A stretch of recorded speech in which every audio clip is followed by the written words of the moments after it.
আজ ২৭শে জুন ২০২৫ অর্থাৎ বাংলার ১৪৩২ সালের ১২ই আষাঢ় শুক্রবার। শুভ রথযাত্রা। তাই সকল দর্শক বন্ধুদের শুভ রথযাত্রার প্রীতি, শুভেচ্ছা ও আন্তরিক অভিনন্দন জানিয়ে আজকের বিশেষ ভিডিও শুরু করছি। রথযাত্রা উৎসবটি ভগবান জগন্নাথ, ভাই বলভদ্র এবং বোন সুভদ্রার উদ্দেশ্যে উৎসর্গ করা হয়। এটি পুরীর অন্যতম একটি প্রধান উৎসব। পুরীর জগন্নাথ মন্দিরের রথযাত্রা একটি বার্ষিক উৎসব। এই উৎসবে ৩টি সুবিশাল রথে করে দেবতাদের মূর্তি গুন্ডিচা মন্দিরে নিয়ে যাওয়া হয় এবং সেখান থেকে ৭ দিন থাকার পর তাদের আবার জগন্নাথ মন্দিরে ফিরিয়ে আনা হয়। এই রথযাত্রা পুরীর অন্যতম প্রধান আকর্ষণ। পুরীর এই রথযাত্রা উৎসবটি ভগবান জগন্নাথের প্রতি প্রবল ভক্তি ও শ্রদ্ধার একটি উজ্জ্বল দৃষ্টান্ত। লক্ষ লক্ষ ভক্ত বহু দূর থেকে এই রথযাত্রা উৎসবে অংশ নিতে এবং রথের দড়িতে টান দিতেই পুরীতে ভ্রমণ করতে আসেন। অপরদিকে দীঘার মাটিতে এই বছর অর্থাৎ ২০২৫-এ প্রথম গড়াবে জগন্নাথ দেবের রথের চাকা।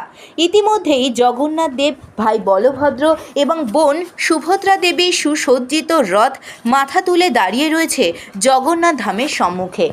এছাড়াও নবনির্মিত দীঘার এই জগন্নাথ মন্দির যে সাধারণ মানুষের মনে জায়গা করে নিয়েছে তা আর বলার অপেক্ষা রাখে না। দীঘায় এবার জগন্নাথ দেবের রথযাত্রাকে কেন্দ্র করে আরও একটি বাড়তি আকর্ষণ। আজ দীঘার বালির মাটিতে গড়াতে চলেছে জগন্নাথ দেবের রথের চাকা।